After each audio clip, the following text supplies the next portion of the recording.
More official here. All right. So Dr. Gonga is one of the world's leading scientists in the fields of trace metal and nutrient chemistry in soils.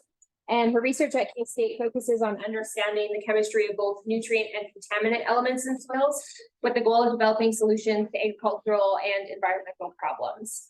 So she joined the agronomy faculty here at K-State in 2008. And as part of her work here, the Soil and Environmental Chemistry Lab is currently focusing on many facets of soil, water, and plant chemical interactions. We're so glad to have you here, and thank you for being patient with us on our slow start today. No problem. Take it away. Worries. Good afternoon, all, and thank you for inviting me to do this. And I have to teach 1 o'clock, so I'm going to definitely finish in that time. So I'm going to talk about, some of you already are here with listening to my group talks about what type of research we are doing. I'm going to give some snapshot of applying, how we can apply soil chemistry for solving agricultural and environmental problems. And actually this topic will be applying soil science, not really soil chemistry, because when we look at soil, what's happening in soil, you cannot really compartmentalize, like this is soil chemistry, this is microbiology, this is physics, likewise. Okay, everything happening together. So, but since I am a soil chemist, that's why the title is. Let me see, I can get this one. Okay, so first focusing on nutrient aspect. So we know the need for nutrients. So we have remarkable increase of agricultural production due to use of nutrients. So you know that it's something we have to do. But at the same time, we hear about problems more and more. Like it's not just the local, but global levels of global level problems, regional level problems. So that is due to eutrophication, as well as the contributing to greenhouse gases, etc. So with that, let's look at 2 cycles. One cycle, nitrogen cycle. So you all know this cycle. This is not a new cycle for you all. So this has some main processes in the soil nitrogen cycle. So we have about 6, 7 processes, how you want to call it. And when we look at these cycles, so mineralization, immobilization, biological nitrogen fixation, volatilisation, nitrification, denitrification, runoff, leaching, etc. So when we look at it, one thing that we can think about, can we manipulate this cycle, at least soil nitrogen cycle, to some extent, to our advantage? Okay, so that's what I'm going to focus on with that. So we know that if we take the nitrification process, that's the one actually giving us nitrate, which is actually basis for many problems, like leaching losses and denitrification losses and a lot of losses. If we think about apply nitrogen, why fertilizer use efficiency is that low, you know that that is due to a lot of losses. So can we manipulate that? So we know that we look at slow and controlled release fertilizer formulation, and then the co-application of urea, which is widely used nitrogen fertilizer with urease and nitrification inhibitors, that is to slow down urea hydrolysis, slow down nitrification. So we know these products out there. So in addition to that, and then also you know that some of these products we don't understand the mechanism, exact mechanism, and then also we don't understand how they impact on soil microorganisms. Okay, so while looking at that, the other possible, so I have some other things there. So here, this observation is from South Australia on mallee sandy soil. So they had studies, the repeated studies like 2015 and 2016, where they look at zero nitrogen, so 20 kilogram of nitrogen per hectare as urea, and 20 kilogram of nitrogen coated with zinc with urea, and then so zinc coated urea, and then the 20 nitrogen again zinc actually with MAP coated onto MAP and urea, and 40 nitrogen urea. So if you look at it, you can see that 0 nitrogen, 20 and nitrogen. So you see the nitrogen benefit. And then when you go and look at 20 nitrogen alone and 20 nitrogen, same amount of nitrogen with zinc coated, you can see that the significant enhancement both in 2015 and 2016. And then that is similar to no different than adding 40 kilogram of nitrogen per urea. You can see that as well over here. So what is going on? When they look at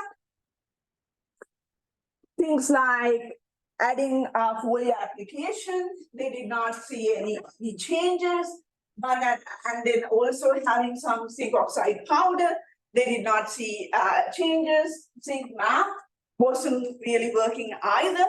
So looking at what is going on, so we did a study.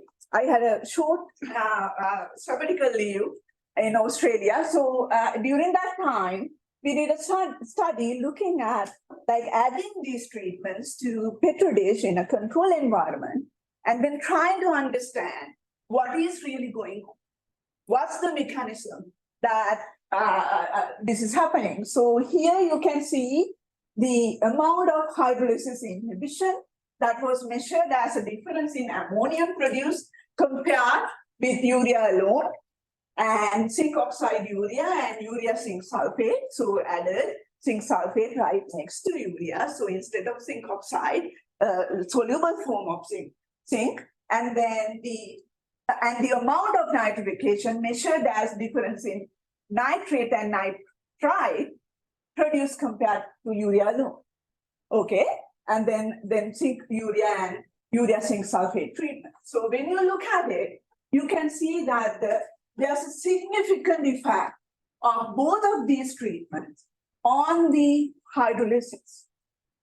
So you as having their zinc as that is like advantage of having zinc with urea, you are applying, you are getting two things done.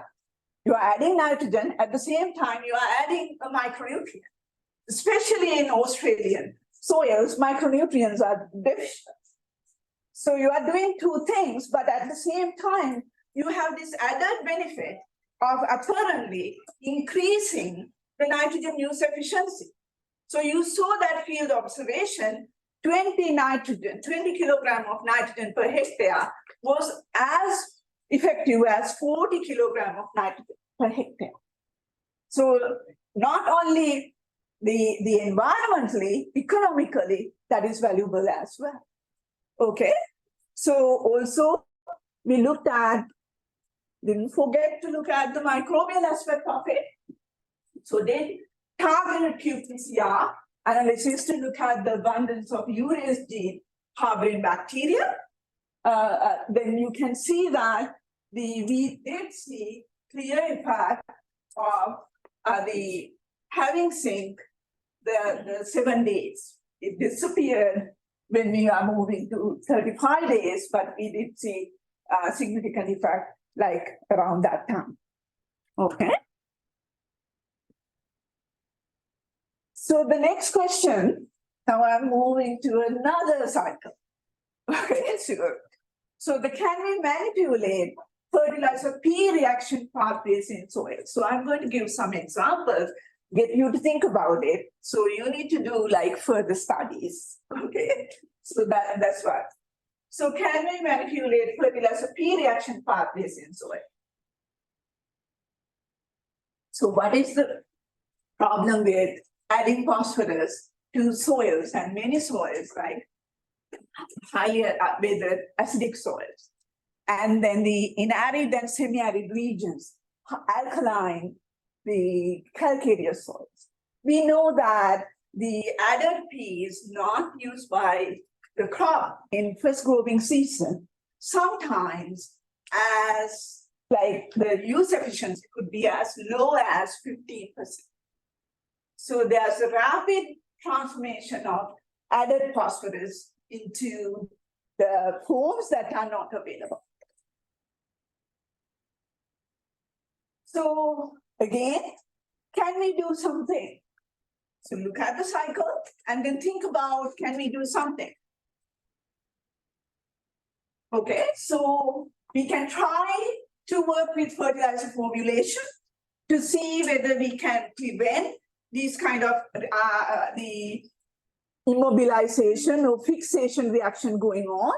We can look at application methods, how we apply fertilizer, and then also we can look at how we can avoid sorption processes, adsorption or precipitation processes.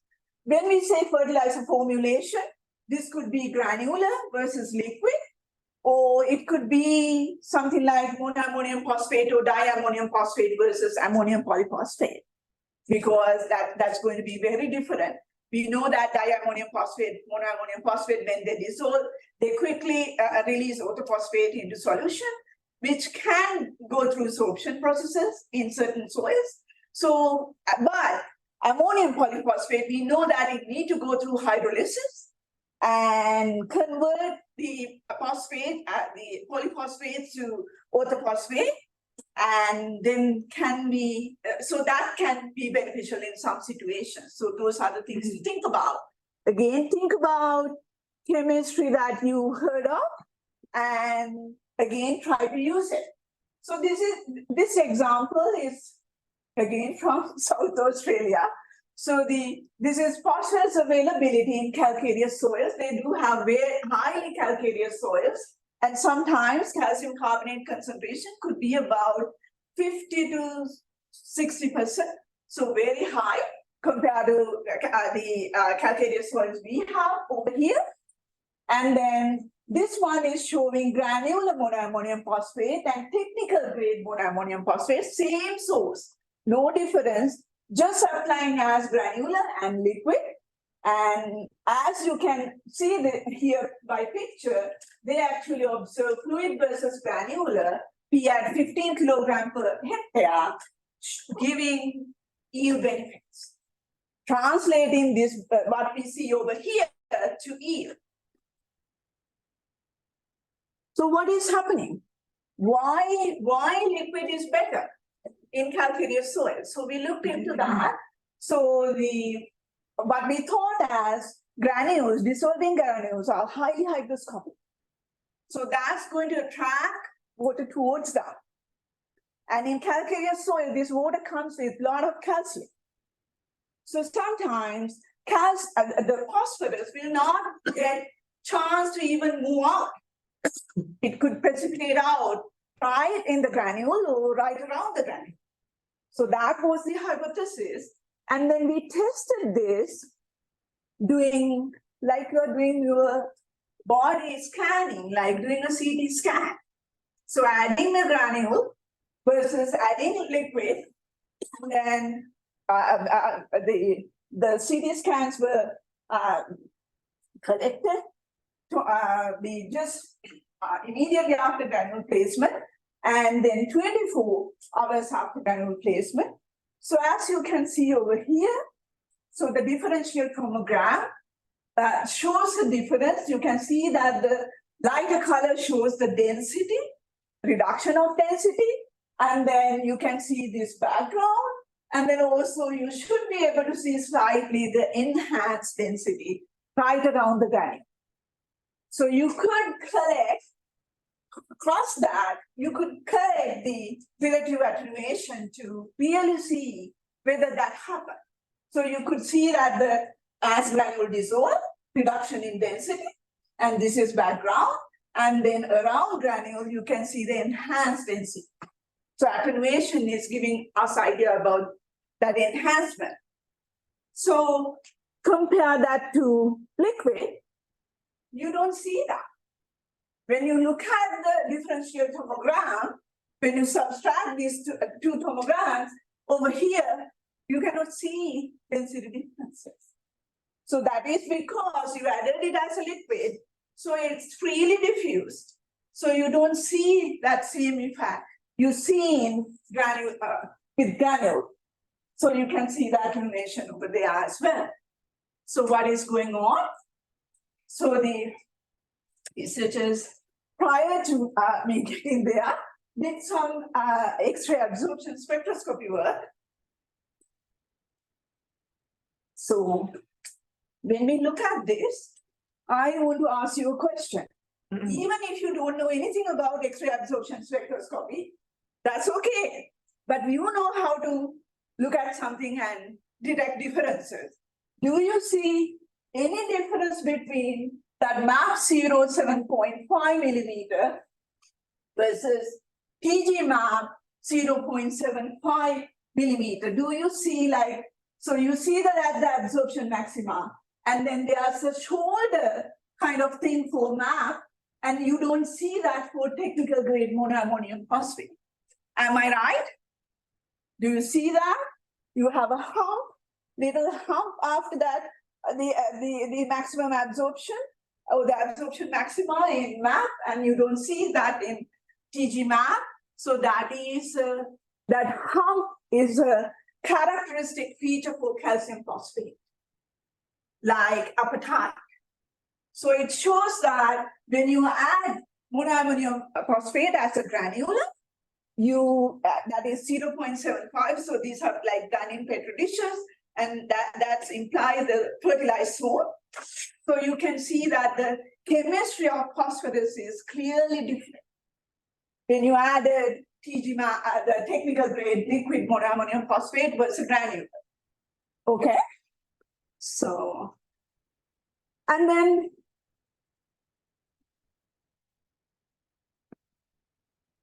okay, so we did. So sometimes we might think that they have 60 to 70% calcium carbonate. Our soils are not, I mean, we don't have that much. So if you go to Garden City, where and the Western Kansas, where we can find calcareous soils, mostly we can come up with, maybe most of the time, it's going to be less than 10%. So would that same reactions happen? So here you can see that comparing phosphoric acid and different types of phosphoric acid and different type of blends. But look at the ones that with monoammonium phosphate or the ammonium polyphosphate. So ammonium polyphosphate over here, like that. So look at that hump that you can see clearly in monoammonium phosphate, but it is almost not there when you are looking at ammonium polyphosphate. Again, it doesn't mean that you can prevent 100% calcium phosphate like mineral formation, but you can minimize it. Okay, minimize it just by selecting the right source. So again, the other thing is some of these like things happening at this fertilized zone could translate into yield. Okay, could translate into preventing losses. So that's the importance. So then now I'm going to move into the next problem. That's the contaminant side of research we do. So I chose one of my most favorite element, that is lead. And then the problem is here, but we are currently focusing on urban soil lead contamination because of the widespread nature of it. And most of the time it is due to leaded paint. And we can see that even yesterday we were in Kansas City. We saw that how this old paint how damaging it could be to soil. So sometimes it could be that these land are just located roadside. So because of the gasoline usage, leaded gasoline usage in the past, and then sometimes it could be industrial activities. So those are the three main type of things that you would see urban soil lead contamination. By the way, lead is the most widely spread inorganic contaminant. So here, why should we care? Okay, so here I'm showing you the federal definition of an elevated blood level in the United States over the years. Okay, so for children, because children are the more vulnerable, so you could see that at 40 ppm micrograms per deciliter, 1978, lowering that to 30, and then we were at 10 for a long time, and then in 2012, lowering that to 5, and then October 2021, lowering that to 3.5. So the reason is really in 2012, CDC, the committee that looked at the blood data and children's health said that no level can be considered as safe for children. So there's no way for us to come up with the level that we can say that they will be safe. So instead of, then what would we do? We cannot go with 0, that's not practical. So what they did was they looked at United States, children under 6, and look at blood distribution, and then considered 97.5 percentile as the level that they are going to consider as reference value. So that there's 2.5 will have greater than that value, but everyone else would have like less than that. So looking at it, they decided 3.5 micrograms per deciliter as the limit, or not the limit, sorry, reference value. That's the right term.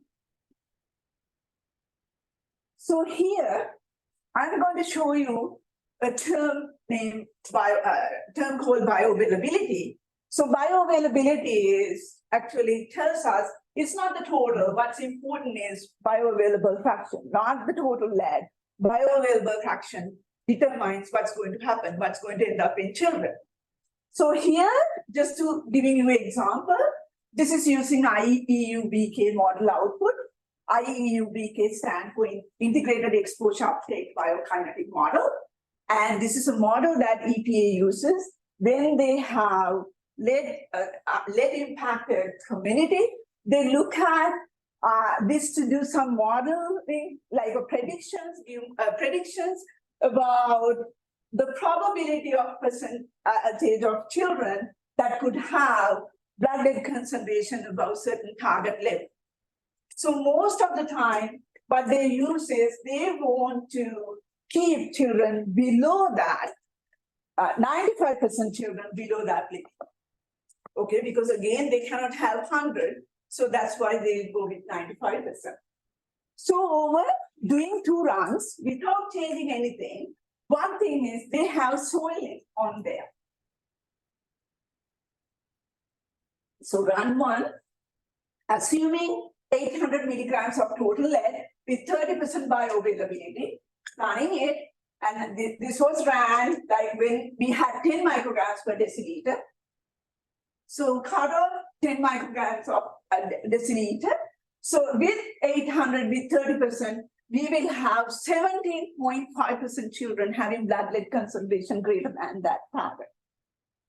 And there's one way to reduce that, the second run, that is reducing total lead concentration to 375 milligrams per kilogram, running it, and then we can reach that one.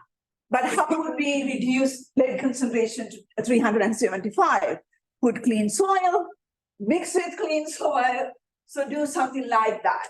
But if you do have like a whole city almost contaminated or elevated, that's going to be hard. Okay, so what can we do? What else we can do? Here, same level of total lead, reducing bioavailability from 30 to 50 by 50%. So you can achieve that same target by doing that. You don't need to change total lead concentration you can change bioavailability, and then you can protect children the same way. Okay, so this would be a good approach if you do have mild contamination, widespread. Because it is not practical to think that we can excavate all our urban soils and replace with clean soils. Where would we put that excavated soil? Where can we find clean soil? Okay, so those are the questions. So what do we know? We can look at factors that influence the absorption and bioavailability. Okay, so not just one, I'm giving you one example. One example would be that trying to precipitate lead as more or less insoluble compounds. So we can do that by using something like phosphorus that we add to soil as a nutrient. So you can see that the conversion of lead into lead phosphate, specifically the group called pyrophosphite, forming lead like a fairly insoluble lead compound.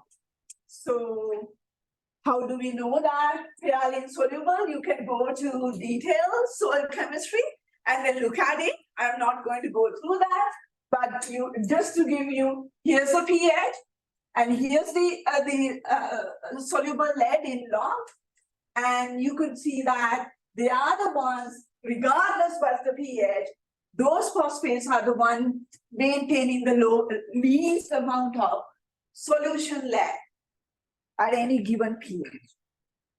Okay, so if we can transform lead into lead phosphate, specifically this particular form, you can see that you can reduce what is going to be dissolved in the stomach if someone accidentally ingests soil and be available for uptake. So we do have overwhelming data showing this is animal feeding studies looking at reduction in bioavailability after phosphorus amendment, and then using in vitro bioaccessibility tests like we do in our lab at pH 2.3, and then also using voluntary human adults. And then we can see the reductions, like when we do animal and in vitro, we see about 38% reduction. With adults, it's higher. The reason is it's more effective with adults.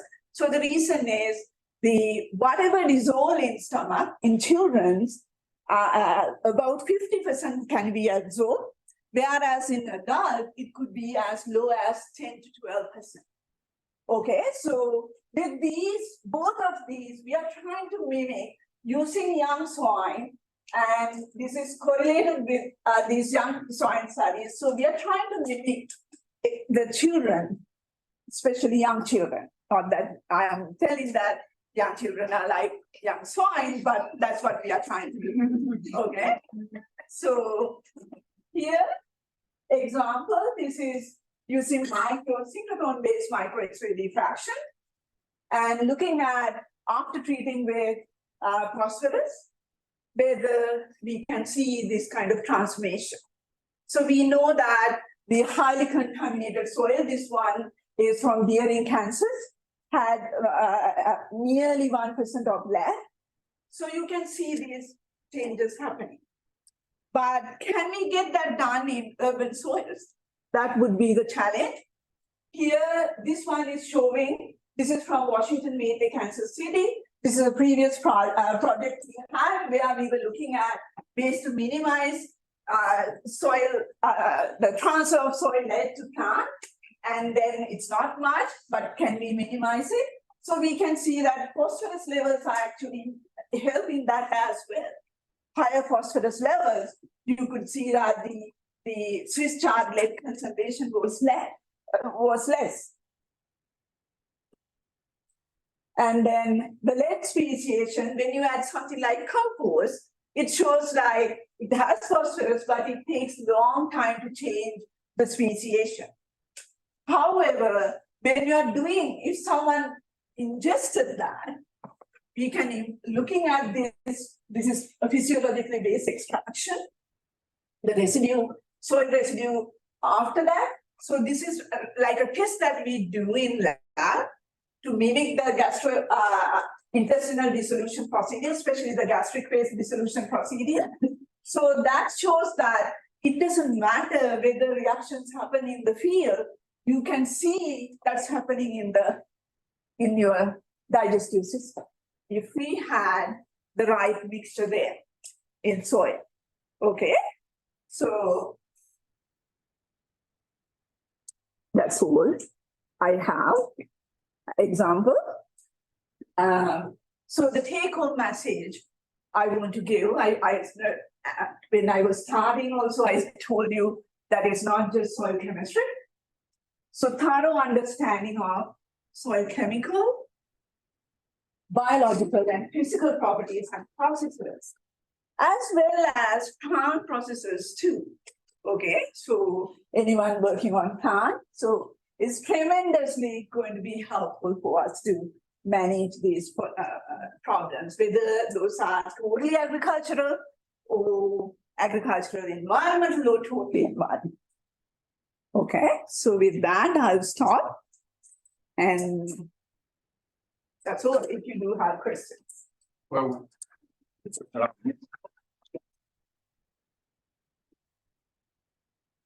any question? I do. Are you guys exploring the use of soil microorganisms in the absorption of heavy metals? Have you ever done any type of work like that? Yeah, so yeah, it's a question that a lot of people like to see with the microorganisms, what the impact of microorganisms. Can microorganisms help with these transformations? My answer is yes, it's possible. We are not looking at it, but it may be part of it. So we are looking at the lead speciation chain. So we think it's a chemical, but part of it could be microbiological as well, because we cannot separate it out. So there are microorganisms, there are studies that people look at certain microorganisms capable of, when we have lead and phosphorus together, the inducing pyromorphite formation. So once they are dead and then their bodies decompose, I would think that it could be part of soil pyromorphite. I mean, it's always part of soil pyromorphite, but it might be now directly soil. Thank you. Any other question? For lead, is the problem primarily ingestion? Ingestion, yeah. Is it solely ingestion? Is there any other kind of thing? It depends on, for example, if the child is living in an area like a home where they have home air is like dust is there, then inhalation can be a problem too. Yeah, especially if you have this leaded paint and for some reason, if they have dust, yeah. Absorption through the skin is not an issue. When a child Usually comes- not for lead. Doesn't seem like it's significant. We have done some studies related to looking at even absorption through skin for urban gardeners. We try to kind of mimic that and did some work together with one vet faculty, and we did not see any significant contribution through skin, even for things like PAHs, the polycyclic aromatic hydrocarbons.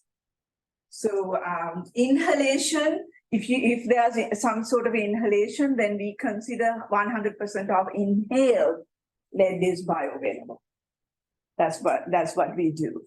But most of the models that use for soil, we are not assuming 100% bioavailability. Yeah, so the scientists, researchers are successful in convincing that bioavailability should be considered. And then we need to get that message across to public health as well.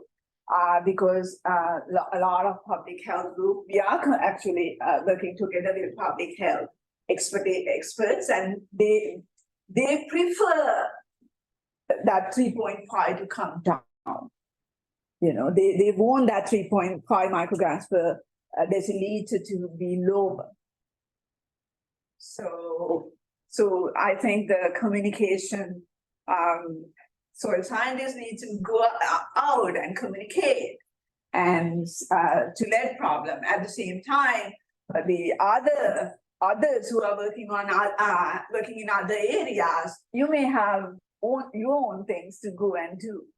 So I think the communication is like a huge thing.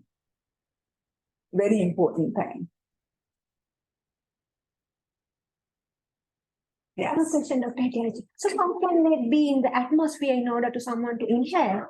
Most of the time it's the dust, particulate. Okay. Yeah, otherwise it's not So a, it's yeah, folded it's not a around. gaseous form or anything. It's particle bound. Okay. Yeah, so think about particulate matter like at PM10, PM2.5. So we are talking about particulate matter in air less than 10 micron size, less than 2 micron size likewise. So less than 2 micron size can go all the way to our lungs. And certain larger particles can retain, and they could be then kind of like you may swallow that. So it will go through your gastrointestinal pathway, but the part that the smallest particle can go to your lungs. Yeah, and then it is accepted. Research has shown that whenever, so that's what actually the project right now we are doing. I've been actually talking to health department since about 2015. So they are saying that when they go and do everything to homes and then try to minimize any type of lead exposure due to leaded paint, they are still seeing children persistent, but elevated low. So means like about 5, micrograms per deciliter. Doesn't matter what they do, they cannot bring it down. So soil lead is the source that they think that doing it. So We need a soil amendment that makes soil taste bad. that could be another thing. I have a question. So I need to put my. Oh, yeah. Jack, sorry, this is not a new picture. Jack is not there, so. So I had to. Photoshop you in the corner. Like summer 2022, so you know that it's changing. But without, as you know, that without them, there won't be like a research program that I can brag about. So I have a quick question. So when you apply phosphorus and you form lead phosphate, is there any side effect that can have, or more phosphorus leaching, or more No uptake leaching. from plant, or Because it's insoluble. okay? So you won't have, so lead uptake by plants is very minimal. But if you have lead phosphate, it will be even, yeah, it would be almost like background. Any other questions? I have a question more about the quickly, the technique, the synchrotron. I know that normally you don't use nitrogen because nitrogen is a light element, right? To run this kind of, how can be approach to also analyze nitrogen in using synchrotron, for example? Yes, you need to go to, now we can. Okay, there are like 2 hours, like depending on like if you're living in US or the other parts, there are 2 synchrotron facilities. One is Advanced Light Source at Lawrence Berkeley. We can do carbon, nitrogen, those light elements. And then the Canadian Light Source, which is over in Saskatoon. So yeah, there are beam lines. It's unfortunate. I thought like, not just me, many others thought that when an NSLS came out with NSLS2, we will have many beamline dedicated to, at least some dedicated to soft X-ray, but they don't. So right now, ALS and CLS advanced light source, and then the Canadian light source are the ones that we can do. And I spoke to Brazilian light source as well. They are also thinking of actually having one beamline dedicated to that kind of work. Yeah, so nitrogen can be done. Oh, yeah, because, normally we cannot do that because the nitrogen is lighter, right? Lighter. You know, Yes, yes. nice to know. Again, remember that so we have when we say like synchrotron, we have like a soft X-ray. So that's where the carbon nitrogen, and then we have tender. So that is where the phosphorus, and then we have hard. So that's where zinc, copper, lead, all that goes. So we don't have many places where we can do soft X-ray. Soft X-ray is the hardest one. Getting a beam time is very competitive because of it. But it's there. The other reason is there's a lot of things that for soft X-rays you like detect, to go to detect and all that. We have to have a very high vacuum. So our sample needs to be in a high vacuum. So we need to think about our sample prep, the stuff like that. But soil would be okay as long as you get it almost like a fix onto a TEM grid. So that seems to be one way that people go. Yeah. When you are doing soft or tender, you cannot have anything on your sample. Okay, You have to directly look at sample. But again, sample preparation is something that you can always talk to beamline scientists and get their help. that's good. Yeah. I know that it's hard to prepare a sample for cyclotron, Yeah. for synchrotron, and things like that. That's nice, thank you.